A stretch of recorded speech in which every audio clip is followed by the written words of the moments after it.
you.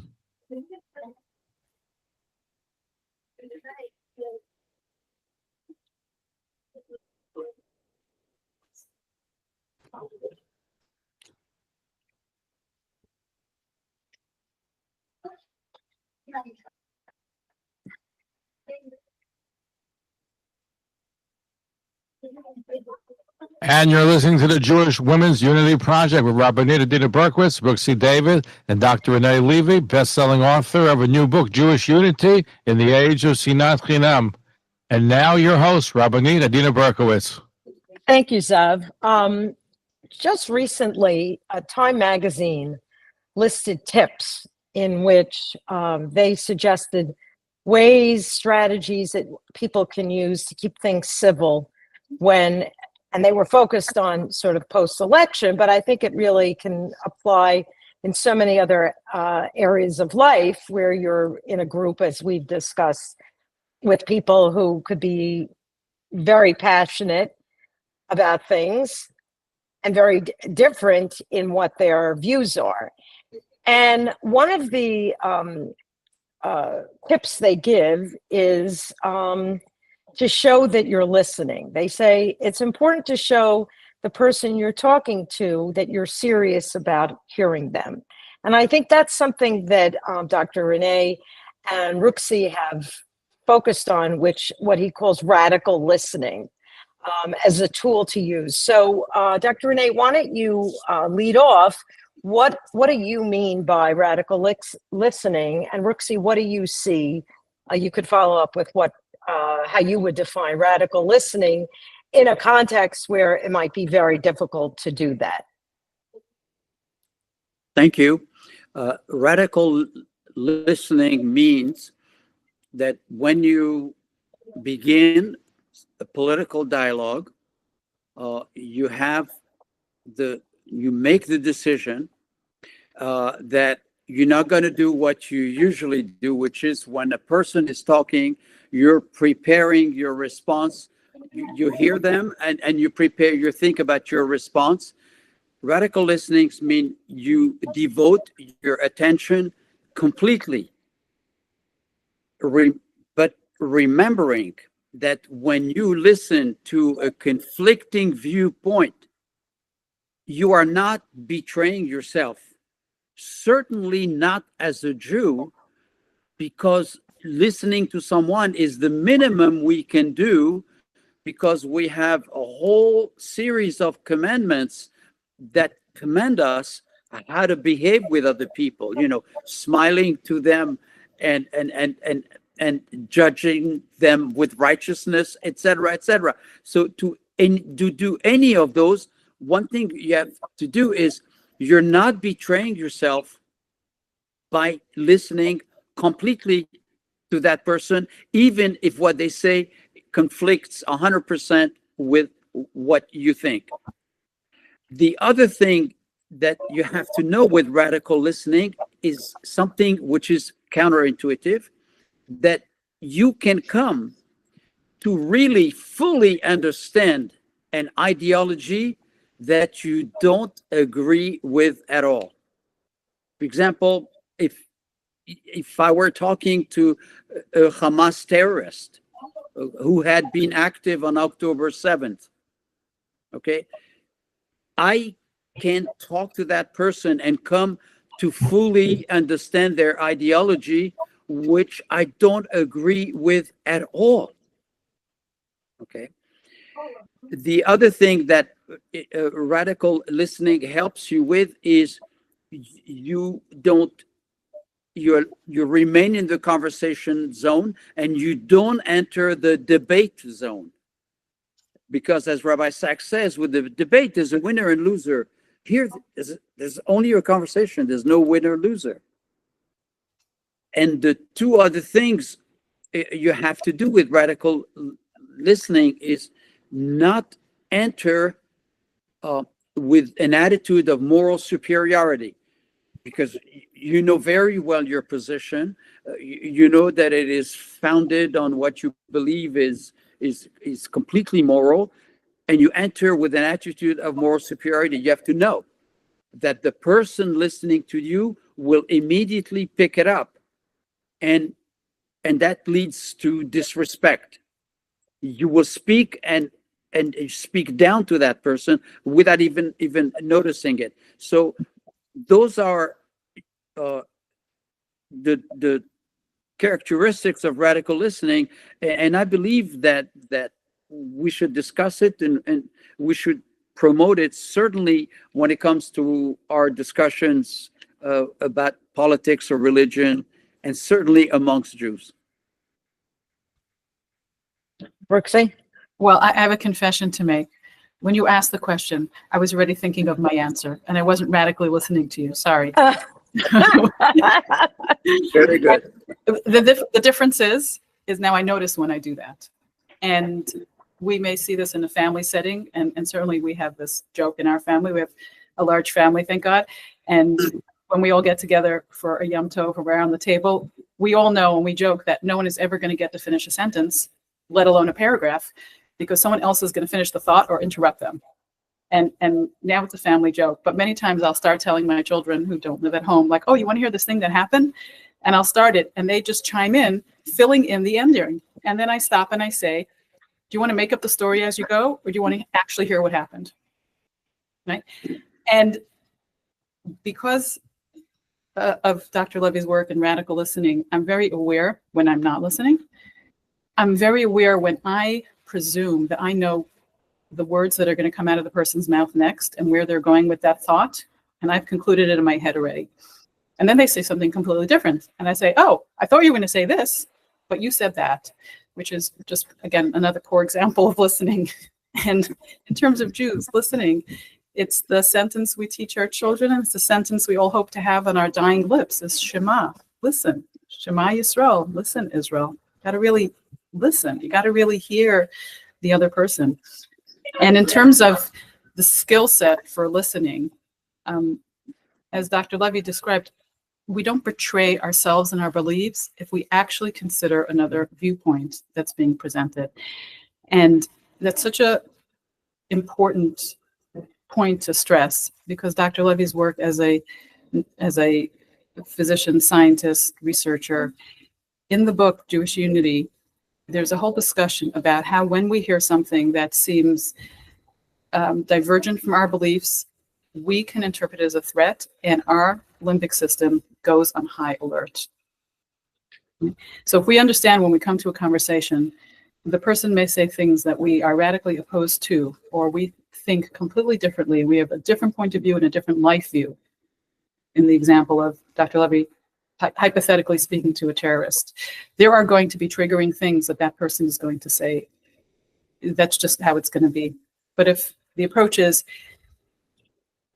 I'm really curious and interested about that person's ideology and viewpoint, which then makes them act in this way that is so in opposition to what a Jew thinks, it would be curious. Now, I'd like to just share just a very humorous anecdote. I have friends here in Seattle who years ago studied listening at the Pransky Institute, which is an institute in La Conner, Washington, which is about an hour and a half from Seattle. And because I have a bunch of amazing friends, I get to glom onto the good work they do and then learn from them. So I borrowed the cassette tapes, and the one I borrowed was on listening. And George Pransky described this type of listening that we don't do very well, which is filling in the end of the sentence, coming in with our own idea, waiting for the person to finish so we can just say what we want to say, or just not really listening to the person and being off the mark. How many of us have gone to a doctor's appointment where we tell the doctor about what's hurting us? We tell them our health history, and they ask a question that totally lets us know they were not paying attention to what we said. And the greatest gift we can give to someone is our time and attention. And when we're sharing something that's inside us, or a vulnerability, and the person completely misses the mark, I would go as far as to say it's hurtful. And this is probably the communication schism that happens in families, that happens between spouses. So one of the things on this cassette tape was about listening and responding to what the person said, and not waiting to tell your story. So, oh, you want to hear about my appendicitis? Your appendicitis, you think that was bad? I had fill in the whatever surgery. It's much worse than yours. We try to take a story that tops the person's story. And that's one of the ways that we're not listening. So my daughter and I were on the grocery store line at the cashier at a Trader Joe's. And it's a Sunday, it was a hot day. A woman is ahead of us on line, and she was in exercise clothing. And the cashier starts chatting with her, and she asks her what she does for work. And she says, I'm an emergency room physician. And he said, wow, that's, impressive. And why did you choose that profession? She goes, well, you never know. Every day is different. You never know what's going to come into the emergency room and what we have to deal with. And there's always variety. And I like being kept on my toes that way, and it's challenging. So the cashier said, I know exactly what you mean. It's the same thing for me when I'm in Trader Joe's between rush hour between 5 p.m. and 6 p.m. in the evening, when everyone comes home from work and they do their grocery shopping. It's the same thing. And my daughter and I, we literally had to hold ourselves back from bursting out laughing at the comparison between a busy time in a grocery store and an emergency room physician that is likely making life-saving decisions all the time. And then when we left the store, my daughter and I, where we've discussed this type of listening, we're like, wow, that was just a great example of him just waiting to up his, his cachet by making his story the better story. And the comparison was so not in sync. So I'll stop here. I'll turn it back to Dr. Levy for the more intellectual portion. The reason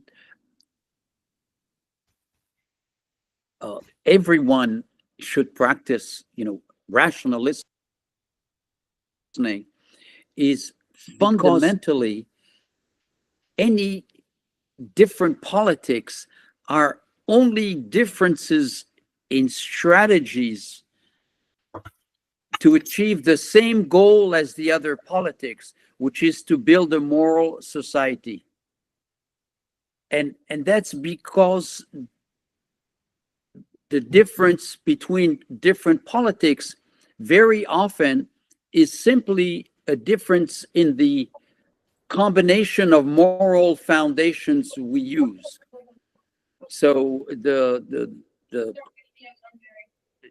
social scientists, the moral scientists that wrote about this, spoke about the right and the left and the different foundations they have. And they say people on the left use care and fairness. People on the right use more foundations like authority, loyalty, liberty, sanctity. So they value those things more, but they both have the same goal. And factually, they're both moral, because those are moral foundations that we all have.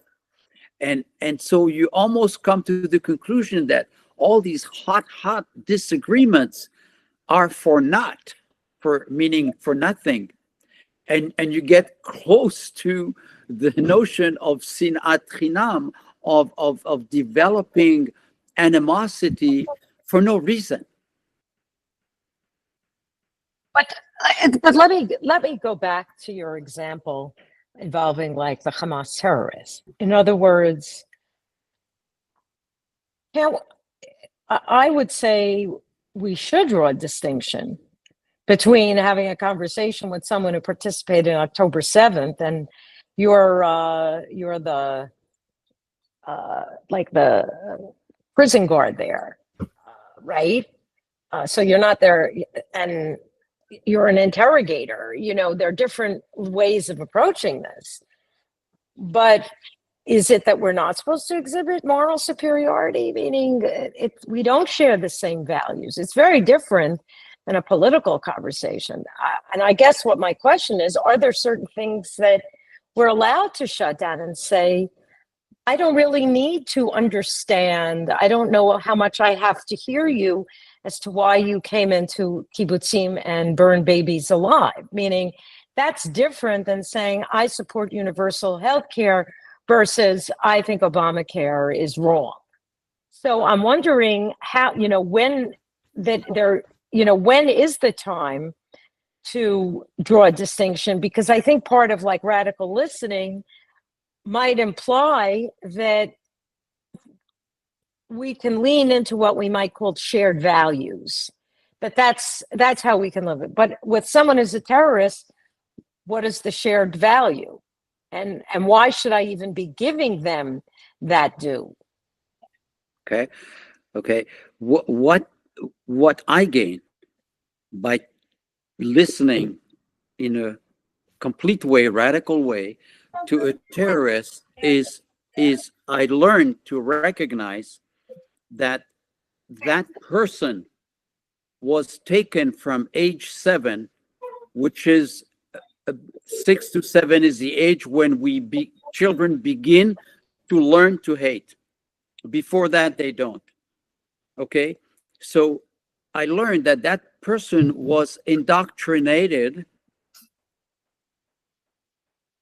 to hate any kind of Jew, and because what was used as propaganda is something that's extremely important in our brain, which is the feeling of injustice. Justice and injustice.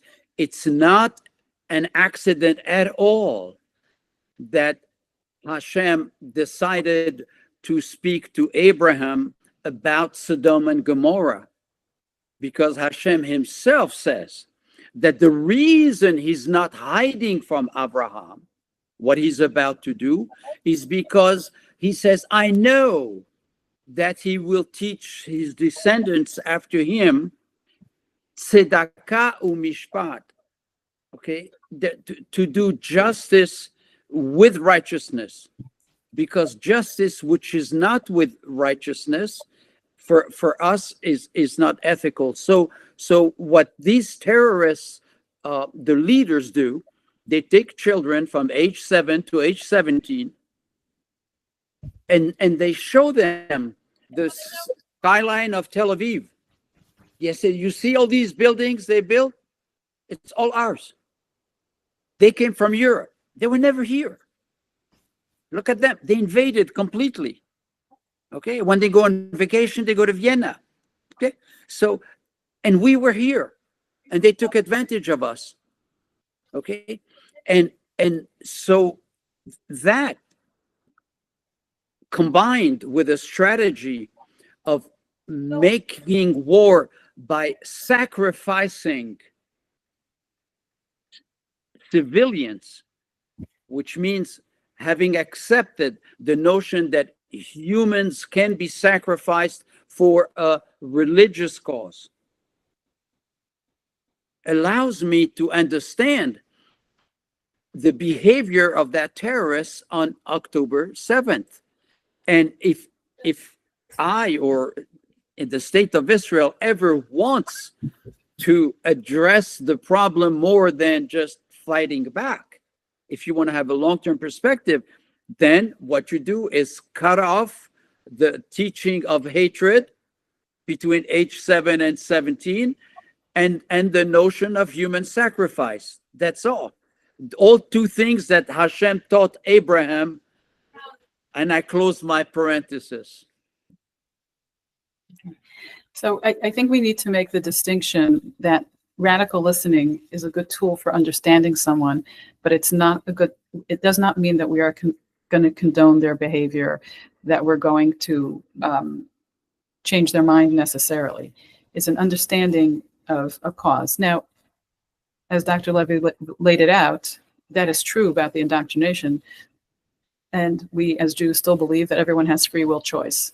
And there are people in that population that did make other choices, and they heard something or saw something or were exposed to something different, and they glommed onto it, ran with it, and they behaved differently, or they tried to get out of that area. And I think every person has the opportunity to do that.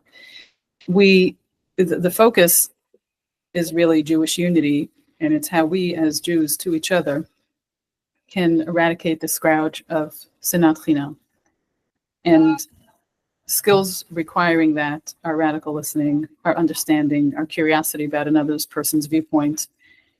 And it's really a very long-term process. We are discussing very hot topics that are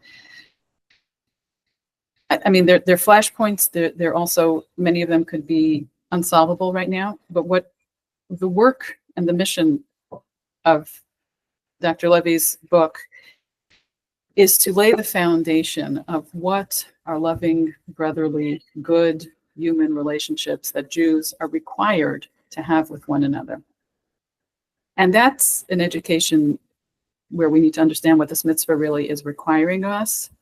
It's an understanding of it being taught. It's an understanding of seeing people model that kind of behavior and consideration for other people. And when that's done, the groundwork is laid and that's built upon and educated for, then we wouldn't have the question of how do we all sit around the Thanksgiving dinner table after a controversial American election. We wouldn't have a lot of the problems that we have. A lot of them are systemic because we don't listen to people. We want to debate and not have a conversation. And a debate is, I'm going to prove my point. Someone has to lose, someone has to win. It's going to be me, not you, meaning me the winner, you the loser. Whereas having a conversation is just listening and have a conversation, having an exchange of ideas. Those things are not so clear-cut when people actually get together and converse. You know, one of the things that in this article I saw in Time, which I thought was really excellent, was they said one way to engage in what you call radical listening, which I think is so important, is how you conduct the conversation. So they say you really have to try to find a space that's calm and quiet. Often, you know, around tables, people yelling, screaming, that's not conducive. But they said, how do you show you're listening? Avoid looking angry. It's very interesting. And crossing your arms, furrowing your brow, you know, that we normally do when we try to defend ourselves. And they say sometimes if you repeat back what the person says, just to kind of get a perspective to make sure you clearly understand that, then it shows like you are listening and you're trying to get a handle on it. But this idea of having like open body language, I think really is essential. And maybe the other thing that often is missing is feeling and cultivating a sense of empathy, even where you don't agree, to try to figure out what are the things that you can feel empathy for the other, you know, the other side, and what do you care about, and that you show, you know, because you can be called like a heartless person. You know, you're arguing with someone about the border, and something you don't support. Say, it's heartbreaking to see a 2-year-old come in without a parent. I believe that that my grandparents were immigrants. We need to figure out a way to have people brought in, meaning I understand people's desperation for people who are not criminals, coming from countries that are so poor, they are believing the American dream. But how do we do this and fill in the blank?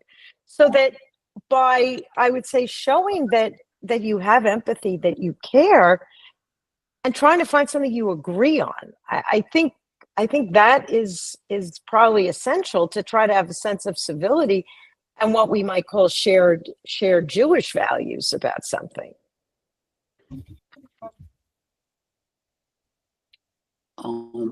I think we will need more time to talk about how to develop empathy for someone who is Jewish, not necessarily a family member, because for a family member it's easier to have empathy. How to develop empathy for someone who has a political position or religious position very different from yours. How does one develop empathy? Is there a method? Is there a way that is not painful? I you know, and because the reason I began with radical listening is because that's something I can do, but with discipline. Developing empathy is really the cream of the cake. It's amazing if you can look at that person who disagrees with you and have empathy for them. Usually, when you know they have a different political position, your empathy is shut down for them. It's shut down. So I think, what the article says, yes, but I think our job is to discuss how. How do we do that? Right. I'm reminded of like a famous, I think, a story of a Hasidic Rebbe who came to fundraise, and the wealthy man that he went to see opens the door, and he says, "Oh, Rabbi, you're here? Yeah, I'm here to, I want to tell you about the what I'm raising money for, and it's in the winter." And the guy without a coat, who from the house, wealthy guy, standing there, and he goes, "It's really very chilly. Do you want to come in?" "No, let's have the conversation here." And he keeps saying, "It's really cold." So he says, "Why do we have to stand here in the doorway?" And he says, "Because I want you to feel what it's like for the people I'm raising the money for who don't have heat and don't have coats." And sometimes the way you have to develop that empathy is direct experience as to what is lacking. I know, Zeb, what do we have? A minute to go? To go. The time flies by so quickly when you're radically listening. Okay. Rooksie, you've got the last word on this. Okay, thank you. I just want to end with what I love is the definition or the distinction between empathy and sympathy. So empathy is our ability to understand how someone else feels, like the story you told of the Hasidic Rebbe having that conversation in the cold doorway, while sympathy is our relief at not having that same problem. Again, this is such a vital topic, and it needs more exploration, more groundwork. But what I love is that there's a willingness to meet and to really figure this out so that we can solve our historical problem of Sinat Chinam. Best way to close. Thank you, both of you, for another stimulating conversation. Thank you, Rabbanit. Thank you. Good job. Now, next we're going to talk about radical